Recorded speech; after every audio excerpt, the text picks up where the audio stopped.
sense of empathy, a sense of complexity, and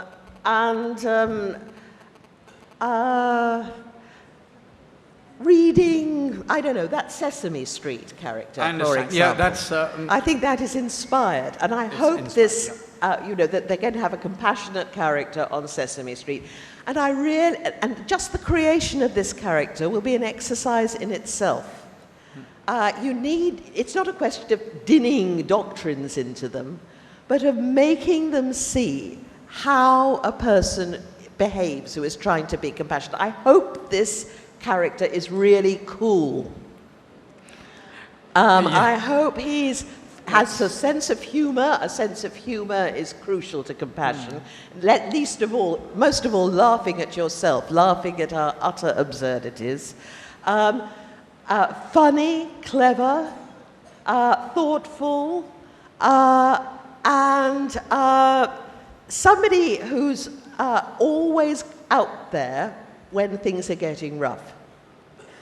Somebody you know, when things are getting rough in the story, he'll come along or she'll come along and sort this out, but in an intelligent way and not in a way that sort of makes it sort of seem too difficult.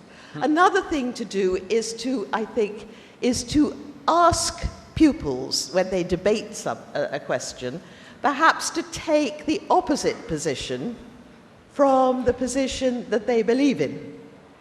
And learn, and then ask them at the end, what did you learn from that? Did you find out more about the other position? It doesn't mean you're going to change your mind, but you might get greater insight. There are all kinds of games, strategies, workbooks too, I think would be helpful.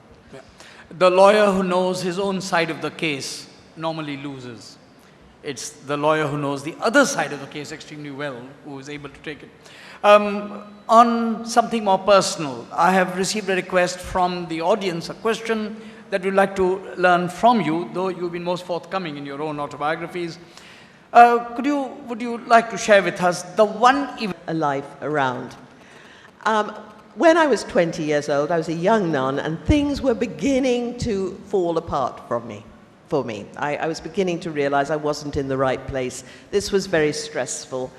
And I went to the House of Studies, where young nuns trained, and there my superior was dying of cancer.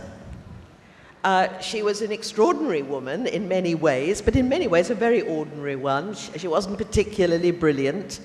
She was rather eccentric. I remember one day it was pouring with rain, and she got it into her head that we should all go out immediately and weed the garden because it was in a deplorable state. And there we all were with our long veils and rosary beads and driving wind and heat and hail and rain.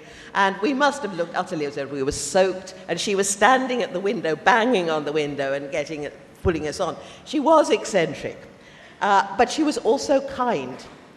After she died, people said, who came to see us to offer their condolences, kept on saying she had such a kind face. Now, that was not a normal occurrence in the convent, I'm sorry to say. It wasn't that these nuns were unkind deliberately at all, but they believed that it was their job to make us tough. And so the training was rough. And you were constantly lectured about your faults in public, and I never cried so much in all my life. But she was good to me. Then came the time when it was obvious, about a year later, that she was dying, really dying now. And so they took her away to the mother house where she could die. And we all went, all us young nuns went in to say goodbye to her. And she was her usual practical self about the whole thing. And when she said, well, I'll be looking down from you from heaven, and I'll be very interested to see how you get on. And then we all went out very sadly, and she called me back. And I went and knelt beside the bed. And she said, "Sister, When you arrived here, I was warned by your novice mistress that you were difficult. You have, a lot of character flaws, and you're difficult. But I want to tell you, sister, that I've never found you a problem. You're a good girl, sister. And don't forget, I told you that. Wow. And I've never forgotten that. Think, she was in agony. She hadn't taken her pain medicine because she wanted to be clear-headed in order to speak to us. It would have been so tempting just to lie back in her pillow, take her medication, and go to sleep. But she took the time and trouble to make that extra effort because she could see I was struggling. And I've never forgotten it. In the hard years to come, I used to remember it, even when I felt anything but good. And I remember it still in moments of depression. And I'm sure, the point is, that I'm quite sure that 10 minutes later she'd forgotten all about it. She wouldn't have thought anything special had happened. Right. But I've never forgotten it. Every single one of us can do something like that for somebody else. And you don't know where your words go or where your thoughts go. Just in the same way, conversely, when someone says something unkind, that can fester and poison and roil in your heart for years and years and years, long after the person who made the remark originally has forgotten all about it. What the poet Wordsworth talks about spots of time, moments that we go back to in a time of trouble and that we live in and revive and draw sustenance from. And we've all got spots of time in ourselves, in our own histories. We can all think probably of a moment like that, and we can all create it for somebody else and turn a life around. Excellent. This moment of validation, it just so happened 2 days ago, somebody made a very profound remark. Meeting someone after 15 years, the two people reminisced about a nice sentence spoken by one person. I still remember what you said 15 years ago. This other person turned to me later after that meeting and said, you know what, I'm so glad it was a kind thing that I had said. For it could easily have been something else, and that person will remember that for 15 years. And this is the kind of, I think there's an enormous, actually, while you keep saying that you weren't as an educator, you've given us a profound answer to my previous question on education. Teachers are in a position of creating the memories for the children that will last a lifetime. And teachers need to recognize this power, and perhaps that is the clue that we take here. Dr. Karen, we would like to move from there too. In one of your talks recently, you said that you are a freelance monotheist. Young people present here would like to hear. This is one of those remarks that you make off the top of your head, and it dogs you forever. It stays in other people's minds forever. I said it in a light-hearted moment, and as a kind of joke, really, and everybody keeps on asking me in a ponderous way about it. Basically, it's quite simple. For a long time, I wanted nothing to do with religion ever again after I limped away from the religious life. I felt a complete religious failure and flop.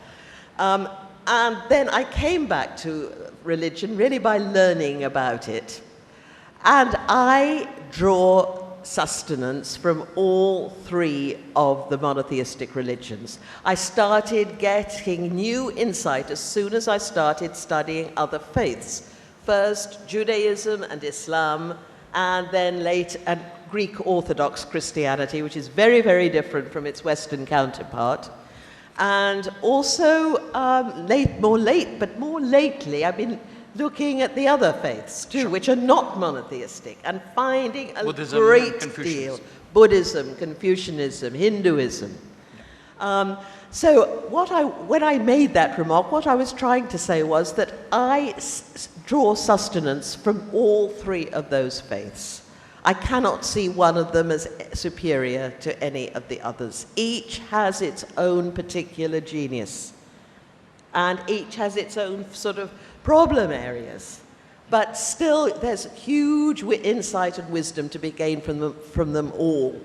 And so that's simply what I meant, that I'm sort of freelance in that I study them all, side by side. And now, that's, since I made that remark so long ago, that's been enhanced by the Buddhist tradition. The Confucian tradition particularly has moved me. The Taoist, the Chinese traditions are wonderful. And the study of comparative religion isn't meant to make you convert to another faith or weaken your own. It actually makes you see your faith differently and more richly, I think. It is a poor faith that is endangered by reading another book, a book of another faith. It is a poor faith, and that indeed. I think the key word that you've just spoken in your answer just now is the word sustenance. And to a good many young people here, one word that perhaps helps me personally is that spirituality provides a kind of a sustenance to a part of our being where the mind, the logic, the rationality, the other things do not reach. So it is to recognize that we have a hunger. We have a hunger of the body, therefore food. We have the hunger of the mind, therefore concepts and notions and science and rationality. But we also have a hunger of the soul or the spirit. Hence, spirituality and the wisdom traditions. To recognize all three hungers is to then be a full human being. Sadly, we live in an age where this third hunger is not recognized, leave alone satiated or even offered. Hence, some of the issues that we are in. Dr. Armstrong, in yesterday's talk here and even this morning, you narrated a moment from your Portland, Oregon conference, and that has been, to me, a very powerful validation of some things. How do you tolerate the intolerant? How do I? Tolerate the intolerant. Yes, good. A question that, I mean, how do we show compassion to the incompassionate? Yes. Etc. This is a question that bothers, please. Yes. Now, basically, what we have to see is that I made a study of these hardline groups in Judaism, Christianity, and Islam, and every single one of the movements that I've studied is rooted in a profound fear. Every single one began with the perception that their particular faith was about to be wiped out. And when people feel their backs are to the wall, that's when they lash out. Now that fear can harden into rage and righteousness, but nevertheless it remains. And so what we must do is lower the temperature somehow. That doesn't mean that we don't speak out. We must speak out against cruelty, injustice, crime, wherever we see it. But when you're about to make such a judgment or a remark, just ask yourself and watch yourself saying, am I saying this in anger? Because if you are, it will do no good. It will simply raise more anger on the other side. The history shows that every time one of these groups is attacked, either with guns or in a media campaign, it becomes more extreme. So to keep condemning and vociferating and pontificating and tub-thumping is counterproductive. Do you want to make the situation better, or do you want to punish and injure? That's the thing to ask, and to watch yourself as you speak. Because if we keep on attack, counterattack, the whole thing escalates and it becomes impossible. Somebody has got to break that cycle of violence. We need to, I have no quick answers for this. We need to find, because our modern discourse, as I think I said yesterday, tends to be very aggressive. When we enter into this so-called dialogue or discussion, we want basically to bludgeon the other person into accepting our point of view, coming round to our side. Now, that's probably not going to happen, if not immediately. Not just the thing to do is to put your case in such a way that it is calm, clear, and firm. Nobody says you've got to go over to the other side, but don't be confrontational. Try, and you'll learn too from that. Notice how, and a way to do this is notice how, when people are aggressive with you, how it immediately puts you on the qui-vive and puts you into that defense posture or the springing posture where you screech back. We can't afford this. So let's not be confrontational, let's not be against anything but for something, for a more compassionate world. It requires self-control, self-knowledge. It's not easy, but somehow we need to find a more ironic piece of discourse. Keep asking yourself that question. Is this going to help the situation? Am I just letting off steam? Am I speaking in order to injure and hurt?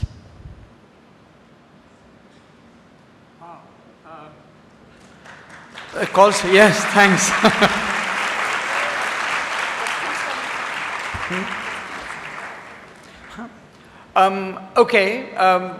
One suggestion from Amina is that perhaps people from the floor would like to throw some questions. We could do that.